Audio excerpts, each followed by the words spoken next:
Hello and welcome to Talking Live. I'm Dr. Robi Ludwig right here in Starshop Studio in Times Square, and it is a beautiful day today, a beautiful summer day. We are talking about a topic that affects many people, divorce, and we have the CEO and co-founder of DivorceForce, Gregory Frank, and he's going to tell us a little bit about this top online community that helps so many people. I'm very impressed with all the people that you reach out to. Appreciate that. Why don't you tell me a little bit about how you came up with this idea? Yeah, sure. So, back in 2012, I was going through my own personal divorce, and I had received an email from a mutual friend of my co-founder who was putting together a networking group for men that are affected by divorce and to talk a little bit about issues that you're having maybe with your family, with finance, whatever the case may be. And when I saw the email, I created this idea in my head that, internet-based community where people can sit in their bedroom, on the train, at their desk and reach out and read really powerful content on all different topics of divorce, anything from custody to health and wellness, to legal questions. And one of the things that I liked too when we were talking, I was so impressed by, because I want to look at these online communities and see what they offer, and of course from a therapeutic perspective. And you said, listen, some of these people who are looking on your site may decide not to go through a divorce. They may look at it and say, that's not the way I want to go, and you're happy for this site to be used in any way that impacts a person who is affected by divorce. 100%. So, DivorceForce is not just for somebody that's going through a divorce right now. So we have. I think that's an important point to highlight. It's tremendous, and I'll tell you why. So millennials that are getting married today, right? There's so much information on our platform that they can learn, because if you think about it, if you can't have the conversation when you're at your best, how are you going to have the conversation at your worst? Absolutely. So we put all this really amazing content. And for people that are divorced, maybe you're 5 years out of a divorce and you're having a hard time meeting new people. Maybe you're struggling internally with your identity and who you are, and depression can be taking over, or whatever the case is. You want to be a better parent. Bringing together that community where people can interact with one another, they can have instant message communications or post questions in a broad-based forum. A lot of power to that. And I'm just thinking as you're talking, because the way divorce affects men can be very different than the way divorce affects women. And very often men rely on their wives for a social life. So when the divorce happens, they can feel very isolated. And that's when depression can set in. And if you don't have friends going through it or have been through it, then they can feel like very isolated. And so this is also a place where they can talk to other people, find professionals. That's right. Yeah. So you've heard the expression, who gets the friends in the divorce? Right? But it's true. I mean, it's really, really true. So, when the divorce is over, traditionally, you still have your friends that you've had from before the divorce, right? But the friends that you had together, or maybe the friends that she owned, depending on the situation. I mean, there's going to be, the presidents always say it best, right? Casualties of war. So you're in a war. I mean, it is what it is. But a lot of times people go through the divorce and they look at it as a rebirth, right? This is your next evolution of your life. And maybe you can come out of this much better off now than you were before. And sometimes you need a little time under your belt to realize who you are and what you're looking for. And that's really important to the people that come to our platform, because by reaching out to fantastic people that lend their guidance and their expertise, people can pick up one or two bits of information that maybe they weren't looking at before, and it completely changes their trajectory in their new life. And the articles on the site are really far-reaching. So how do I date again? When do I introduce a new man into my child's life? I mean, how do I handle trusting a new relationship when I suffered from infidelity in my marriage? So it really, there's a broad range of articles, which I think are really fascinating. Thank you. Look, there are so many components of a divorce. There are so many mental, physical, financial aspects. I mean, it's just all encompassing. And there's no way that, especially when you're going through a divorce, you're going to retain all this information. You're talking to your attorneys, you're talking to your accountants, you're stressed beyond belief. There are so many emotions, but when the dust settles, you know, you kind of have to get your head straight a little bit and either attack and address your new life, right? Which is what I always try to tell people. It's difficult, but it is a transaction, and you have to get past it. So, you know, we've got really great people at DivorceForce. Steve Goldner is our VP of Audience Development, and he goes out and he really reaches out to all sorts of great influencers. Yes, and we're going to introduce Karen McMahon, who is one of DivorceForce's influencers, and she also has a blog called The Journey Beyond Divorce. Did I get that right? That's right. And has a podcast. And just so you know, we're going to have a link up for everything. So if you're curious about DivorceForce, we're going to have information that will link you to their Facebook and their site. And the same with your site and podcast, Karen. Excellent. Thank you. Why don't you tell us a little bit what got you to be you're a counselor, a life coach? I'm a life coach. A life coach. And so I went through my divorce in 2006. It was 3.5 years. It was devastating. It was a really difficult time. How long were you married for? I was married for 14 years. Wow. And my children were 7 and 9 when we finished the divorce. So they were very young. And so what was the worst experience of my life was also this catalyst for me to become the best that I could be. And when I emerged, I was so excited about the person I had become that I thought, if I had to do that all over again to be where I am, I would. And then I became a life coach, and it was clear that I wanted to help people who struggle going through divorce. Because life coaching is really about helping you go from where you are to where you want to be. And going through divorce, it's such a maze, and it's such an emotionally overwhelming time. And people only see the fear and the devastation. And so we're there to say, loss, too, and the shame and the grieving, guilt, I and think that takes absolutely. place. And to be able to come through something like that, I mean, you are a prime example of somebody that goes through what experts consider to be the second most stressful life event, and to completely reinvent yourself and to help so many people.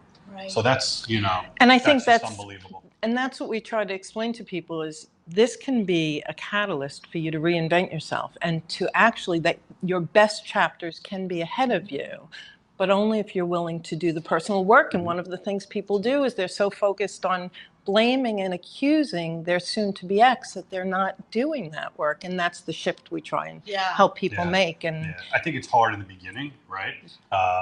You know, when you're fresh into that matrimonial litigation, I think you only have so much bandwidth, especially if you have children and you're trying to micromanage your career, your children, and, you know, your divorce. But once that litigation is over and you can breathe a little bit, you know, the work that you're doing and to be able to realign somebody back on the track for life, you know, that's perfect content and for I the think audience. it's more challenging too, like in both of your cases, you have kids. Oh, yeah. So when you have kids, it's not like you could ever really say goodbye to the person you were married to. Now, for people who are divorced and don't have kids, they never have to see each other again. And Totally it can really be okay. Because Completely you can different really story. end that chapter and hopefully move on to a new one. But you really can't do that with children. And I think it just brings up so many issues, like just even ego issues. What happens when your partner meets somebody and they're getting remarried? How does that get handled? Yeah.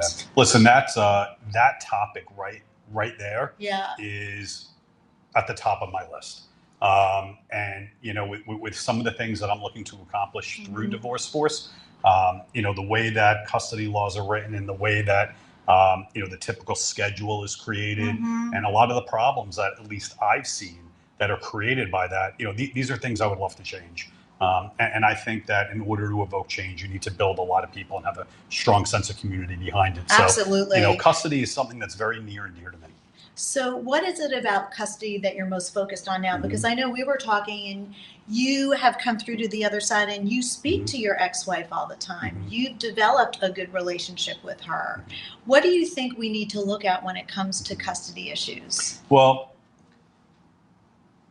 it's a good relationship depending on the day of the week. Oh, okay. Okay. So, like you know, I think like most people, Karen's laughing over here. I would describe. I'm not going to say it's a blanket agreement. But you know what? It's got its peaks and it's got its valleys. The truth of the Hands matter down. is all relationships are like that to some extent. Yeah. So, you know, nobody has a perfect relationship anyway. I think that, you know, when you go through a divorce, and the first thing is, if you want to be the best co-parent that you can be, and you really believe it when you say you're going to put your children first, you have to learn to swallow the aggression. You have to, put your ego on the back burner. Yep. And when you're just, you have to be able to stay focused on the prize, and the prize is your children, right? So you have to make really hard decisions, and you have to learn how to breathe, and you have to learn how to communicate. And you also have to learn kind of, if you know what the objections are going into it, it was like Sun Tzu, The Art of War, right? If you know you're going to lose the battle, don't fight. Right. And also, pull back and reevaluate. And that's what I like about your site, because you offer resources and connections. Sometimes all somebody has to do to have that aha moment is to read the right article by the right expert who is working and speaking to this. And Karen, we can talk more about this. But what I know on the other end as a therapist is how important it is, because a child is a product of both parents. That's right. And so they really internalize, and if they feel that one parent is bad, then they feel they are part bad. And that is very hard for them to negotiate. And so that's where the challenge comes in when you have those hateful, aggressive feelings. How do you protect your child from absorbing that? And it's not easy. It's easier said than done. What do you think your clients want from you, Karen? I think one of the biggest things is they get very stuck in resistance. And when we're talking about co-parenting, to begin to accept that however your spouse has shown up is how he or she shows up. And if you stop resisting it, you stop expecting them to be different, because I think after divorce, people think, okay, well, now they'll do things differently. No, they always did it a certain way. You always did things a certain way. And so when they can step out of their resistance and accept what is, choices open up to them. They have that whole ability to say, okay, given that my spouse is always late, or that my spouse always does something a certain way with the children, how can I handle it differently? How can I talk to the kids? And I always say, you have more influence on your children than your ex. And so work through your children if you want them to have certain values or certain guides, and teach them that. And then there's two households, right? Yeah. And you have no control over what happens in the other household. That has an impact on the age of the children, right? Because yes, when you have two households, both parent can and will do what they want to do within the confines of their own home. Yes. But as kids come out of their preteen years and they enter the teenage years and they become their own people, they're going to form their own opinions. They're going to start to see things for what they really are. Yes. And I think that if you're not careful, you can open up Pandora's box as they get older. Because even though the divorce is over and you think you're going down the road to open light, it's not, in my opinion, and you know better than I do, I just don't see it that way, because I think that the ugliness can rear its head again, and the damage that was inflicted is going to come back. It's a fantasy to think that divorce resolves anything. It resolves, it dissolves the marriage, but it doesn't necessarily create a resolution in the relationship. But what it does do, if you decide to do the work, you can change. And so if one person decides, I'm going to take the high road, I'm going to do this with grace and dignity, I'm going to keep my children front and center, regardless of what your soon-to-be ex or your ex is doing, you have an enormous ability to impact those children in a positive way. I have to say just a couple of positive stories, and then we're going to bring in a divorce attorney who works with these kinds of issues all the time. But I have patients who have made it through to the other side. So by the time I got them, they had been divorced for a really long time, and they actually are family. So when the kids are not around, like if the kids move out of state, they are each other's go-to people if some medical emergency happens. Right. And it's kind of nice to see. That's fantastic. I have seen that many times where after all of the muck is over, there's a new love that can emerge and a reliance. And that's when you let the expectation go, because as a partner, our expectations are really high. But once we learn to let that go, and you're right, accept what is, then you can develop a new affection for a person, because you let them off the hook a little. And do you find that to be more so for divorcees that have children? Yes. Okay. No, these divorcees who I'm thinking of, they have kids. All of them. Well, so there you go. So I think over time, right, you know how they say time can heal all wounds, but you know, if you're actively in a co-parenting situation, and you have communication, and eventually you let your guard down, and eventually both sides maybe move on and find love again. I think in those situations, it could be much easier for people to then rely on each other when the kids go to college or whatever. And I think that's fantastic. And I know people that have accomplished that. And so it's nice to know. I think it's nice to have role models too.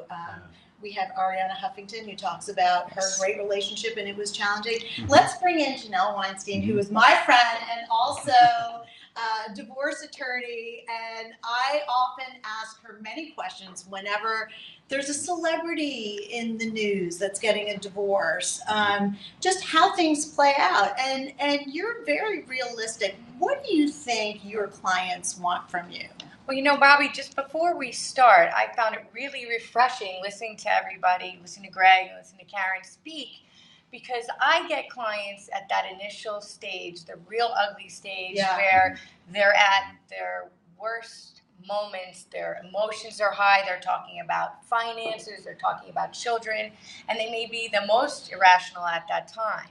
And to hear the discussion and the services and the community that they're providing for potentially my clients and other people going through this process is really great, because these obligations and these relationships they have, certainly when they have children, as you guys were just talking about, go on for a long time. And I do see my clients, unfortunately for them, they do come back when there are issues after divorce. But it's nice to see that there's this support community for people either going through the process or continuing after the process to be able to get, good information and resources. And I that's very enlightening to me. Well, I know I was speaking to another divorce attorney, and she was saying that she's the most expensive player on the team. Exactly right. So that she will often say, you don't want to speak to me as a life coach or me as a therapist for like $500 an hour. Because it's very pricey. Exactly. That's exactly right. So when they come in to answer your question, clients are looking for a number of things. But the one thing that I see that can be sometimes their shortfall, they're looking for the answers they want to hear. And unfortunately, they're not going to usually hear them when they leave my office or someone else. Do you think from they generally want to hear that they're right. Their spouse is awful, that they're, and listen, the worst partner of the year, most of the attorneys would agree, but that doesn't necessarily mean if they're parents, they're going to have that continuing obligation to co-parent with each other. So I find that to get them to have some realistic expectations, to understand that the process may not be easy, and that it's important when they come to my office to have that business cap on, to be able to make the decisions they need to make. And that's what Karen was alluding to and talking about, the fact that, that's so important to be present. And so when they come to me, I may lose clients because they didn't particularly like what I had to say. And you're very direct. Yes, as you know. That's what I love about And some people do, and some people don't. I think it has to be that way. Yes.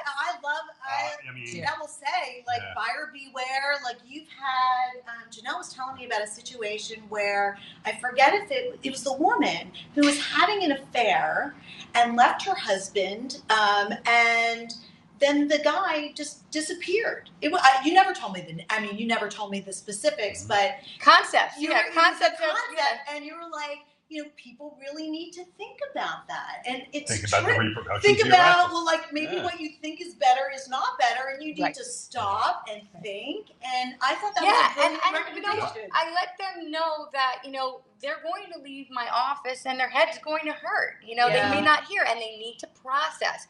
But I think the most important thing when you're going through the process is to speak to a lawyer, have legal advice, understand your rights and your potential liabilities, so that when you go through the process what to expect. Now, you may not decide that you're getting a divorce yet, but you're not sure what it's about, and the fear of the process can stifle you even more. So it's very important to be able to take that first step, and not everybody is able to do that and feel comfortable. And what's interesting, though, is you may get a person that's 10 steps ahead of their spouse. And so depending on what kind of person is sitting in your office will really depend on how you have to deal with them, because it's such a difficult process. And when I decided to file for divorce, and I told my dad, he said to me, you need to take your emotions out of this equation. Absolutely. This is a business transaction.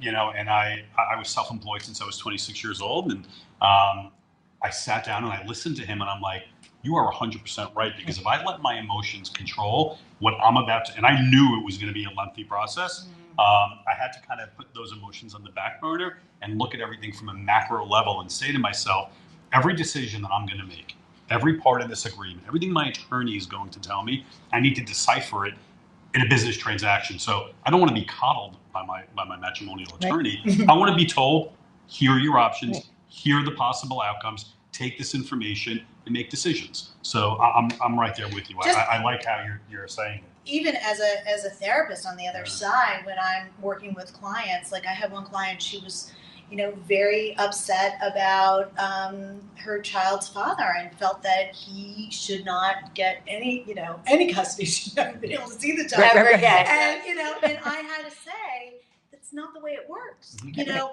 a bad father is not somebody you don't like the way he does his hair. I mean, I'm exaggerating.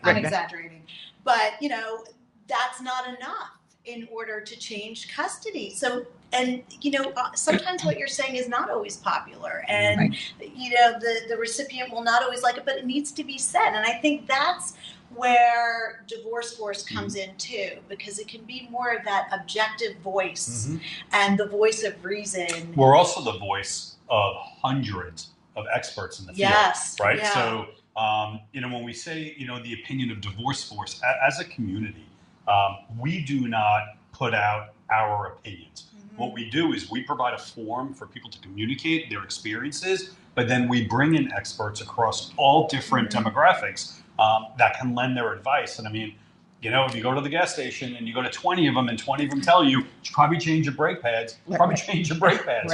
So, you know, if you're speaking to all different matrimonial attorneys and they say to you, you're probably not going to get custody, but maybe if you're polite and diligent and you explain the reasons why to the other counsel, maybe you can get one more night per week in your visitation agreement. So I think it's just a matter. I didn't mean to interrupt, but I think that sense of community you're talking about is really valuable. That as the divorce attorney, we don't necessarily get to see through our clients unless they've enlightened us and said, I've been looking on DivorceForce. I have a divorce coach, and that quality and that change in the person's personality throughout the process is very valuable. You know, sometimes I see it through my clients because they have a very supportive family or friend network. But the fact that you provide the resources is a really good thing. And, you know, not giving an opinion that you may not, you know, be well versed to do, but maybe sending them in the right direction. And, you know, you and I just met today, but that's really important because I get the sense of community, and you guys being gone through the process is the most valuable thing. It goes a step past that. Right. So when we first started the community, it was about connecting individuals with individuals. And then we would empower them and educate them through the power of the content. So we launched a program about a month ago called ProConnect. And what that program does, which is really amazing, we have professionals from all over the country in all different arenas, right? Whether they're a life coach, a divorce coach, matrimonial attorney, a wealth advisor, a real estate broker, you name it. But what's great is that our consumers can come onto the platform and they can learn about the professional services and almost compile a team. So you mentioned something before that I found to be pretty interesting, and it just kind of gave me a little bit of an idea, right? So if you have two people going through a hostile divorce situation, and the only guidance they're getting is from an attorney, what they're probably getting is a lot of legal advice. But it's very hard for people to process that. Looking back at my personal divorce, which was rough, if I would have had a life coach that maybe both my ex-wife and I were utilizing, that would help bring us back down to earth outside of an attorney that can help us digest that content and that information and make decisions, I'm almost thinking that would be an amazing thing. So part of what we offer now on the platform is the ability to develop and put your team together. If you need a wealth advisor, or even if you just need one service provider. So you're in New Jersey. We have clients that are in New Jersey that are looking for help that, see you on the show today. They can come right on the platform and find and connect with you right on the spot. Let me ask you something, because I know that there are different levels to join DivorceForce. So there's the free content where people can just come on and look at articles and see some of the professionals that are out there on your site. And then there are different levels that you can pay for. So take us through that, what people can get, the different levels. Sure. So for a consumer, it's free to join the website. You can come on, you can set up a profile. You can put the different topics that you're interested in learning about, and then we push that content to the consumer. You can instant chat people. You can go into the group forums. That's really cool. Consumers don't pay a thing. And then on the professional side, we have different levels of subscription. So most of our professionals, they choose a premium subscription. So it's almost a microsite with lots of marketing capabilities to help that professional position themselves in front of our audience. We've had over 450,000 people come to our platform, so we know it's there. So our job is, how do we take professionals and put them in front of a consumer at the exact time they need them? So that's the main level of subscription. But because we have lots of wealth advisors on our platform and they have regulatory requirements, we have to create different levels specifically for them. Robi, I think it's important, and it's great that there's an opportunity to be able to connect with professionals. I think it's important for the potential client, though, to realize that they've got to make their own decisions when they're going through the process and when they're meeting professionals, because not everybody that people will feel that, is the best for them, that they're going to have a sense is the best. So, it's really important they go with. From that, you need connection. You need to be able to talk to peers and talk to professionals. The second thing is, it's a world that you know nothing about. It's a foreign land. And so getting the information about how do you choose the right attorney, the importance of having a financial advisor, and then all of the other pieces. So that roadmap. And then the third thing, and as a life coach, the most important is, if you're drowning in your emotions, like what you described, I find so unusual that an individual can pull themselves out. If you're drowning, you need a lifeguard. And that's what we do as divorce coaches. We say, if you can get emotionally grounded, you will be clear, calm, and confident. You will partner with your attorney more effectively. You'll be more strategic, and you will move toward your desired end as opposed to away from it, which is what so many people do when they're screaming and blaming and accusing. And so it's getting them emotionally centered. That's that third piece. I'm going to tell a real quick story based on what she's saying. So, when we launched the product, previously I was in the mortgage business, and I had a previous mortgage client that went online and saw what I was doing. And about 4 months later, he called me up and he said to me, "Greg, I'm sitting outside my house. The sheriffs are at my house. My kids are in the window. My ex is closing the blinds. Oh, God. She claimed that I did all these things, and, I've been completely set up, and I have no idea when I'm going to see my children again. I have no idea what to do." And this is a man that I used to write loans for. He was crying hysterically on the phone. And it was at that point where I said to myself, this is big, because we have an opportunity to really help everybody. And, trying to connect individuals with the professionals that can really help them, and then also share their story. Because in the beginning of the conversation, you mentioned people that are contemplating divorce. Maybe you can learn what not to do. This is a prime example of what not to do, because the damage that is going to come out of an event like that is going to last for a decade. Maybe as we come to a close, we can have a place on your site, which I can help you with, like divorce role models. Because I think we need role models as well as to how to act. But I am so happy that you came on the show, and that there is a place like DivorceForce for people out there. And if you are contemplating a divorce or affected by divorce or thinking about it in any way, it's good to know that there are good resources out there, good people out there for you, and to use your judgment and to not stop until you feel that you have the right support. So you can start here, and we're going to have links up so you have all the information you need in order to move forward in an intelligent and thoughtful and secure way. We want to thank you for joining Talking Live, and come back next week. We'll be here Monday at 6. Thanks a lot.